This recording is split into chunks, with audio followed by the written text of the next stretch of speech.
It's I don't think when you say what is up, I don't know if I am yet. I wasn't really, Ah, you know, I was like, we'll see how it goes. I guess I've been awake since about 5:30 this morning.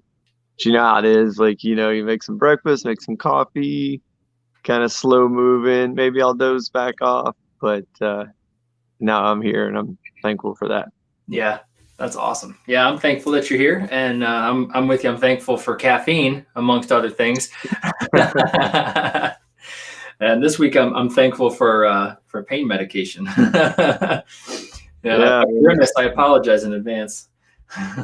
No, what's funny is, you see I'm outside and I was I don't know that we'll make it 30 minutes without a lawnmower or a weed eater or a dog or something making noise. So Yeah, I may just have to mute my mic if that happens this morning. that sounds good. Well, everybody who's watching, welcome to our word of the week. We debated about whether we should do it today or not because it's Thanksgiving, and happy Thanksgiving to everybody that's watching this video, whether it's live or afterwards watching the recording. But we looked at each other and we said, obviously we have to do the word of the week this week. We have to do thankful. We have to, that even in the midst of everything going on, there are just so many things to be thankful for. So I think, I don't know who actually came up with the word. It was kind of like a simultaneous. So I'm going to let you choose. Who do you want to go first to talk about thankful? Yeah, it's probably the Pilgrims, right? Or the Indians. I'm not sure. Sorry, dad jokes, it comes with the territory. You know what's funny about dad jokes? I love this. So this week was a little stressful at home, and between me, breaking my rib, and Rachel trying to run the house, and homeschooling, trying to fit in 5 days into 3 days, and so we could really enjoy Thursday and Friday. It was a little bit stressful, and there were two times during this week that certain members of our family were a little grumpy and kind of scowling. And wouldn't you know that my daughter comes to the rescue. She leans over to me. She goes, Dad. I said, what? She says, tell them a dad joke. They will laugh, I promise. And I'm like, I don't think it's going to work because normally I, get a different response. But I Not will usually try. a positive response, right? I was like, I'll try. So when Rihanna left on a trip one time, she wrote a letter to Rachel and I for each day that she was gone, so we could open one each day, and each one had some sort of a dad joke in it for me. So I pulled out one of them. I'm like, I think I should do this one, and I told the dad joke. And in both situations, the people who were a little grumpy couldn't help it. They're just like, okay. And they laughed, and it really did. It lifted the whole mood. And so we saved the day by a dad joke. I mean, it's not that often you can say the dad joke saved the day. Yeah, that's true. There's some truth to the saying of laughter is the best medicine, right? So, Yeah. and sometimes, I just can't avoid a bad joke that is so bad you gotta laugh because it's either that or cry, right? Right. That's right. Yeah, what's funny about the word thankful or Thanksgiving or whatever is I think about it, I'm kind of like I guess I could Google it and try to figure out the proper definition. I think about gratitude, and maybe that's just showing thanks, I guess. But whatever that whole category of sentiment is, I don't know. I think it's kind of it's kind of sad that like we only stop and think about that once a year. Well, if we put it in context of what Thanksgiving is, because it's the day that that Thanksgiving has a particular meaning, particular context. But I tell you, that's part of my prayer life is giving thanks literally every day of my life. Just for whatever it is I have to be thankful for, which is a whole lot. And it's hard though, and I think that's the power of prayer is like when I pray, and this is just personally me, is I start every prayer with giving thanks. I take inventory on all of the things that I'm thankful for in my day. And it could be something general that I'm thankful for, maybe that I have a house, a roof and shelter, or my family. And then I usually start there and then narrow it down to something that I'm particularly thankful for in that day. And I think that is a pretty good practice for me, because I do live a pretty busy life. I think we all do, with spouses and kids and jobs and other obligations. So taking that time out daily, and even if you're not a praying person or a believer like that, just taking time at the end of every day to just really focus on those things that you have to be thankful for, because we all have them. Like you said, I mean, there's a long list. I read something this morning that was so cool, and it was like, that house you have is the dream to someone who's homeless, and it had a list of things and these are just basic things that we have, that is someone else's aspiration. Someone else is dreaming of having a family, or having transportation, or a meal that is a hot meal that's prepared in a kitchen, that with loving hands, so I'm just thankful for all the things, and not just material things, but the things in my life that I know other people are doing without. And I pray that somehow in my journey I can help others' dreams become reality. I'm thankful for the mind and the tools and the resources, and the attitude towards service, so that I can make that, that's my dream, right? The thing I don't have or the thing that I dream for is to help other people. And I'm thankful that I have the resources to do that. Yeah. I love the two key words that you said that I was thinking about too is gratitude and focus. And I think one of the things that I tell my kids a lot is the fact that the things that we focus on are the things that we really start putting our energy towards. And it's really simple to focus on the things that aren't going right, right? So sorry. Those ribs kicking in, huh? It is. So I don't know. Roy broke a couple of ribs this weekend. Yeah, high intensity soccer. But when we focus on the negatives, then it's very easy to become depressed and just upset with the things that we don't have. I always struggle a little bit with like that fine line between I'm inspired to do something and I am kind of frustrated because I'm up against a wall because I'm not there yet. You look at the people like the Tony Robbins or the John Maxwells of the world, and you see all of the things that they accomplished, and you're like, all right, well, I want to achieve, maybe if it's not even that level, I want to achieve something greater than what I am. And so I'm excited. I'm like, all right, let's do this. And if I focus on the fun of the journey, and if I focus on the things that I'm learning and the way that I'm growing, and I'm thankful for everything that I have, each of the steps, then I'm much happier overall in terms of my daily life. When I focus on the things that, well, I'll never be John Maxwell, or I'll never have this, or I'll never have that, it's a very negative feeling. It's something that brings us down. And so it's a very conscious choice for me to focus on the things I'm thankful for, and to focus on the things that I have, and to focus on the journey that I've made so far. I always think about that Eminem song. I don't know which one it is, right? You'll probably know, but I don't know where you're going with this. Well, he talks about the fact that he was thankful for being jumped daily, and he's thankful for the way that his mom raised him, even though it was in a trailer park, even though it was in a bad neighborhood. It made him who he was, and he was thankful for that. And I just think that's an interesting point of view that I think personally I learned a lot from. It reminds me of all the wonderful things that I have, but also the memories that go along with, you know, getting to the places that I am. I mean, that's a big thing for me, is focusing on the good things and reinforcing them, especially when things are kind of glum or you know, not as happy maybe as they might be in other circumstances. I mean, dude, it's like this though. I mean, it's just natural. I think that we have bad days and sometimes bad weeks, and we can't.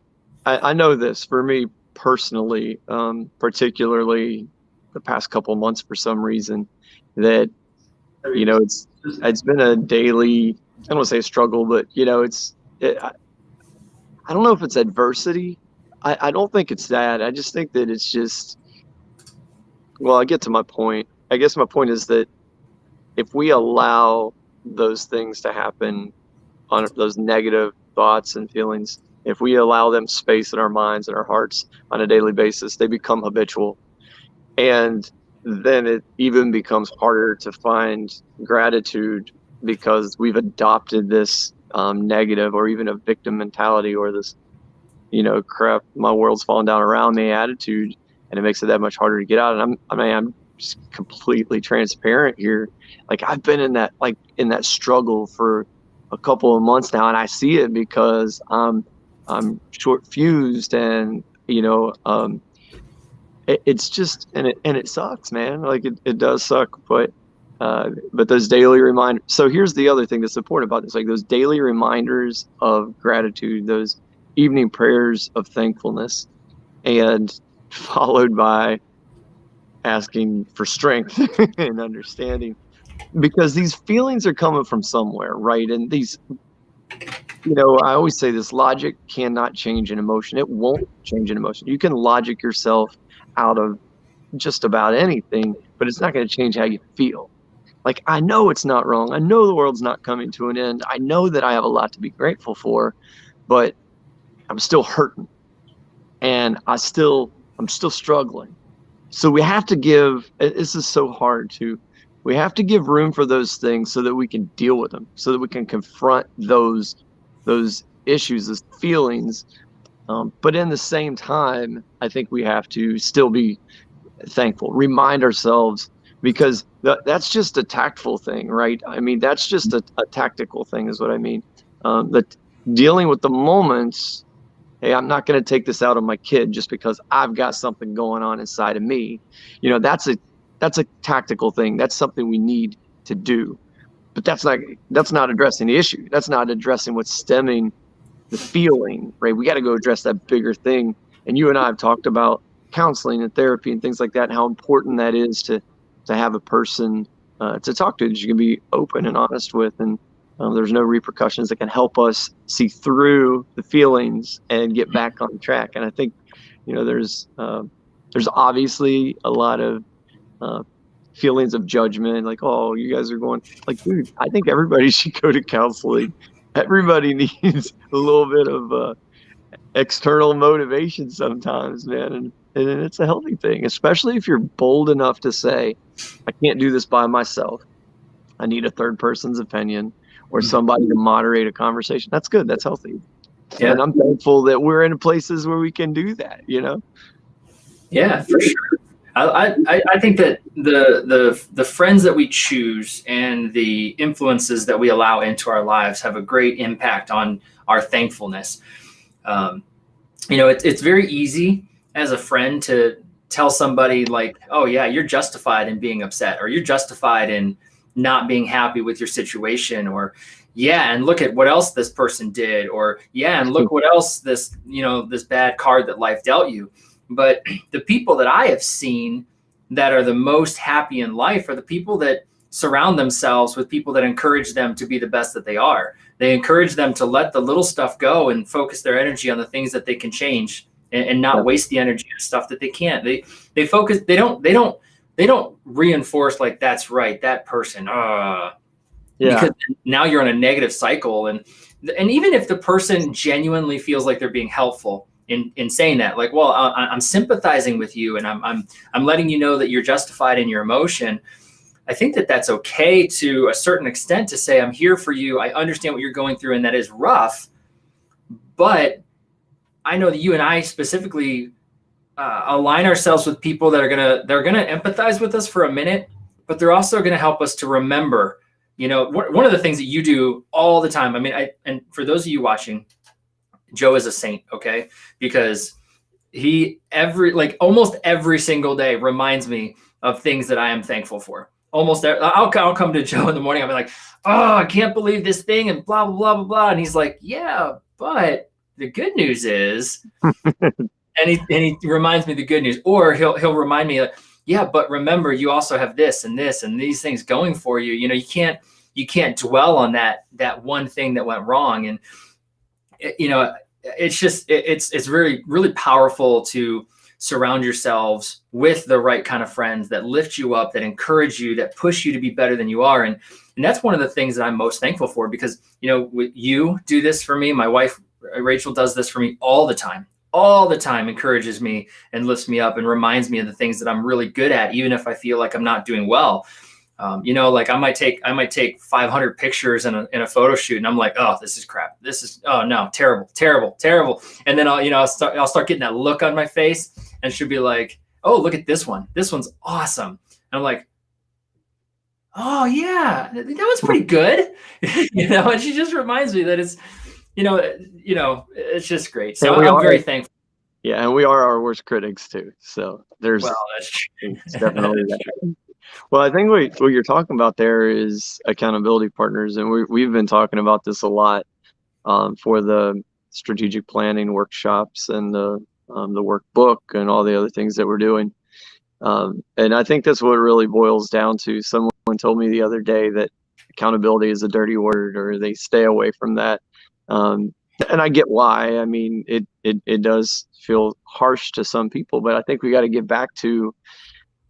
And I'm not talking, I mean, you can tell a kid no, like you can, like, don't play with fire, don't play in the street, like it's okay to say no. It's okay to, when it's appropriate. And I think that we've gotten so politically correct or so touchy-feely that we're afraid to say things that are essential to our survival, And for me, accountability is one of those, one of those things that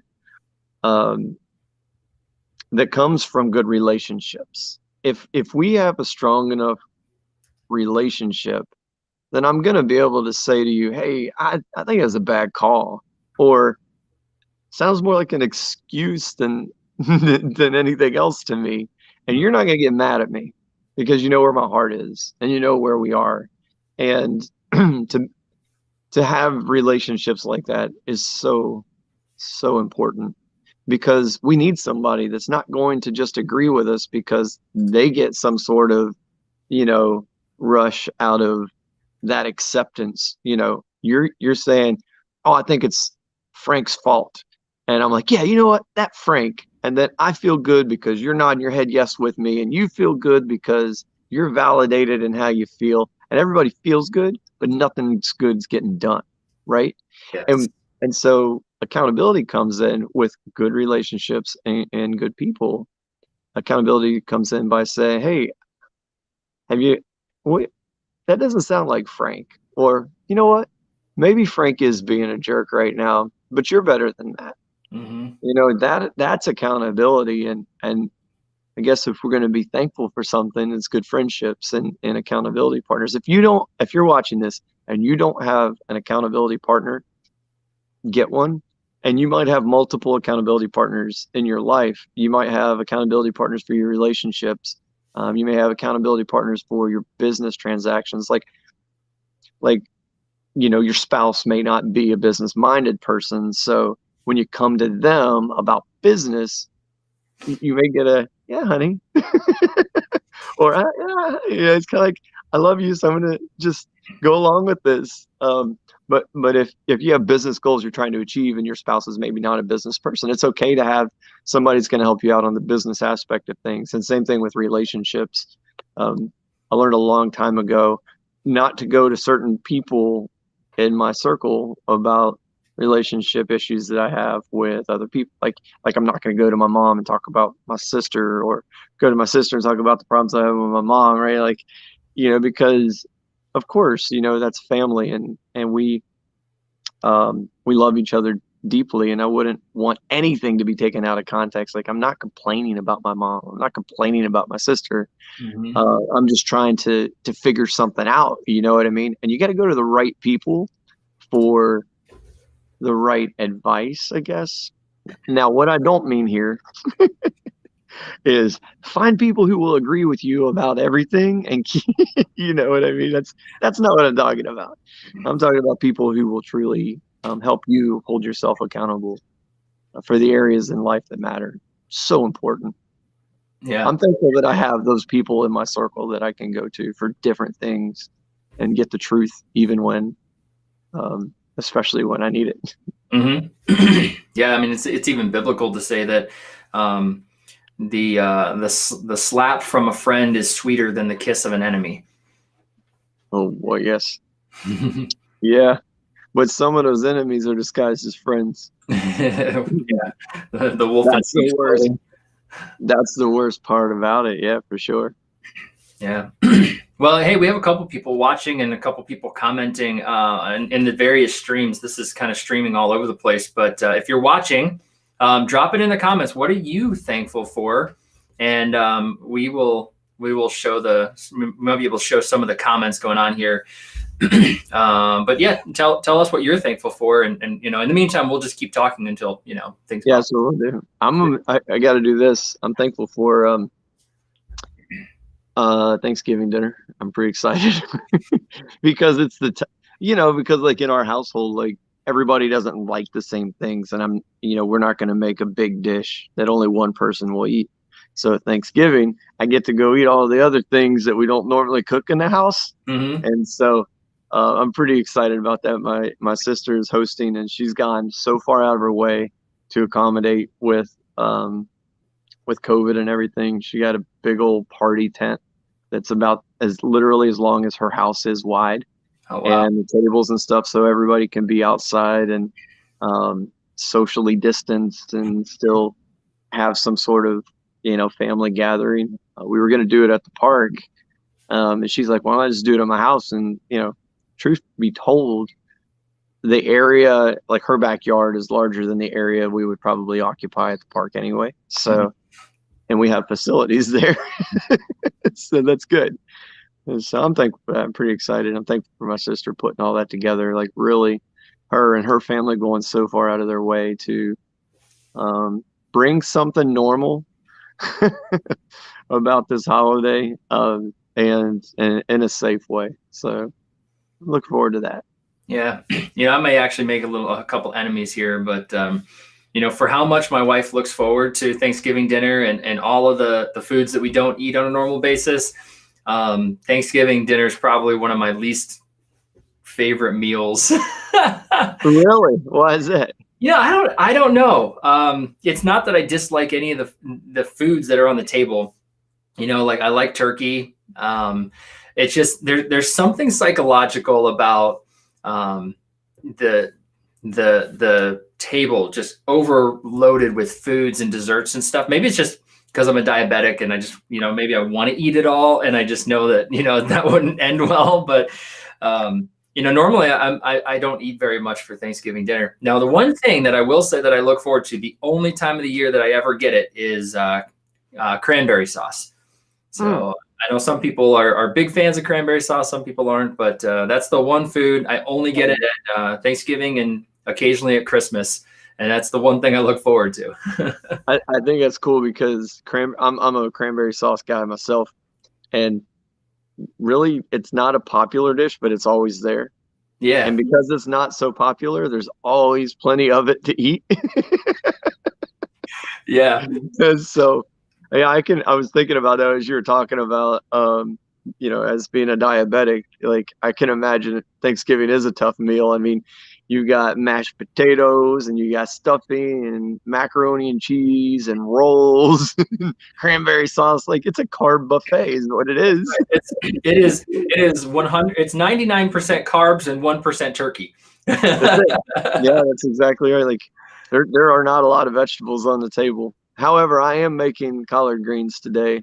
My brother-in-law requested that, so I got a ham hock from the pig I killed last weekend.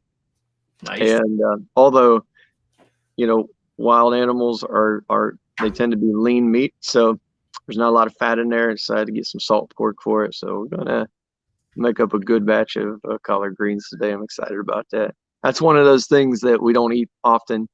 Nobody in my house other than me eats collard greens.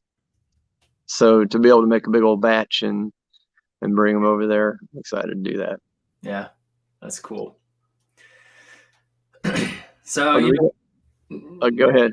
Oh, I was just going to say that obviously having some good conversation about the word thankful, and it's always funny because we never focus only on one word the entire time. It always goes, like, we went from thankful to gratitude to focus to friendship to accountability, and I think that's one of the most fun things about words is that they're all connected. And you can't make a sentence with one word. You have to have multiple words, and the more words you have, the better. It's great. Yeah, well, and like words have meaning, but I think it's cool that it can have a different meaning to different people. It's like there's obviously the textbook definition, and sometimes different definitions for the same word.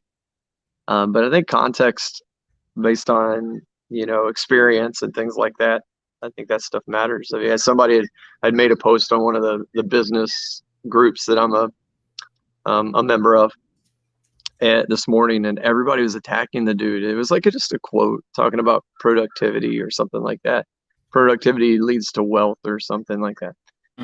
And people were just lighting this dude up.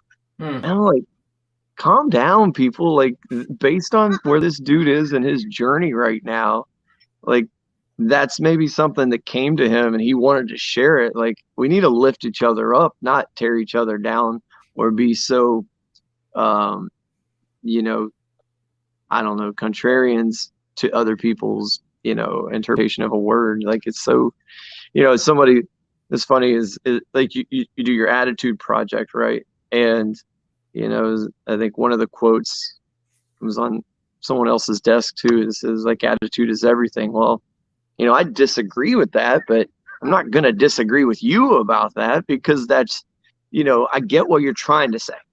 I understand where you're coming from. And that is 100% true. Like, where you're coming from with it is 100% accurate. And what you mean by that is completely valid and brings value to a lot of people because of where you're coming from. But I mean, we could argue the attitude is not everything. Of course, there are other things, and other things that contribute to where you come from with the Attitude Project. But what good does it do for me to sit here and argue or contest you on a statement like attitude is everything? Where you're coming from is a good place. It's a valid and valuable place. I think we need to do more of that and understand that words do have meaning, but the meaning to an individual can be subjective based on the context it has with them. Yeah. Well, and to your point, though, so the person receiving the message, right, should not be shouldn't fight just because they maybe disagree with it. But on the same token, me giving the message, I should be open to your feedback too. Through our conversations, I might have started with the Attitude Project and attitude is everything. And that might have been the thing that kicked me off on my journey. But since then, I've come up with 6 different choices that we make on a daily basis. And every single one of them is vitally important to get us where we want to go. So it might start with attitude being the idea, but I actually feel like intentionality is more important than attitude even, because it drives a lot of stuff. And so I learned that by listening to you and your feedback and understanding where you're coming from with why attitude is not everything. And I just think that there's a lot of opportunity for us to have open ears and open minds. And, if we're surrounding ourselves with people who are trying to lift us up and make us better, we can trust that what they're saying is not meant to be offensive or is not meant to be demeaning. It's meant to encourage us and lift us up and give us alternate points of view. I have a lot of good friends who are very, very smart that completely disagree with me on a lot of things, and I completely disagree with them on a lot of things. But at the same time, I can still openly accept the fact that they are very smart. They know a lot of what they're talking about. They know things that I don't know. And every opportunity, every interaction is an opportunity to learn something from somebody that you didn't already know. And even if you know it, it's an opportunity to ask yourself that all important question of, even if I know it, am I applying it to my life, right? Right. Yeah, no, that's true. I think that's, that's the difference though, right? Of like people who are attacking you and people who are trying to add value. There's definitely a big difference there. And, if there's something that I've learned from, I was always afraid to put my opinion out there, to do things like this, because I was afraid that, the people I wasn't afraid people would attack me about it. I'm just because nothing is definite, right? Like, I was afraid I would misguide or mislead someone, and then there would be this whole conversation. I could make a statement like attitude is everything, and which is a very positive statement. It's encouraging people to choose an attitude about a thing, and you can choose a poor attitude about it, like I don't want to cut the grass, or you could, and that's a negative attitude, or you could choose a positive attitude. Says, man, this is great. It's a beautiful day. I get to be outside. I'm thankful that I have a yard that I can cut, because I've lived places where I didn't have a yard, or whatever. Yeah. And so, but I was afraid that saying things like that would deter somebody or mislead somebody, or it'd have to lead to an argument about. I just had to get rid of that idea, really, honestly, and just say, you know what, there are going to be contrarians, and there are going to be people who disagree, and that's okay. That's cool, because when someone disagrees with me, whether it's an attack or it's a provocative thought, it encourages me to dig deeper into that idea, and like you were saying, to discover new things. Like intentionality for you is now elevated above attitude in particular context. So there's value. Again, this is the attitude we get to choose. How am I going to take this feedback, even if it is just straight out attacking criticism from a naysayer? It ain't me, it's them. They're the one with the bad attitude, and they made a poor choice today. So, no, but this is cool. What you just said, it came full circle there, I think, is how we'll start with a word and then we'll go through this whole thing. And that's exactly what we did. You did with attitude and intentionality and such. And we did today with thankful, gratitude, thanksgiving, focus, back to attitude, intentionality. And here we are back at the beginning. So, yeah, good stuff. Yeah, well, I don't know about you, but I hear that the Thanksgiving Day parade is about to start, or it has started, and I hear my kids upstairs getting excited to watch that. So I think I am going to be thankful that that's going on, and that there's a lot of laughter going on in the house, and I think I'm going to go join them. I'm going to go get started on my collard greens. Takes about 4 hours to get them right. So. Awesome. Well, thanks, Joe. I am thankful for you. I'm thankful for the platforms that we have an opportunity to share this message with people. And I'm thankful for the people in our lives that we surround ourselves with that lift us up. Hey, I'm thankful for all those things and everyone who's watching. And I hope everyone has a great Thanksgiving. Yep. Happy Thanksgiving, everyone. See you, Roy.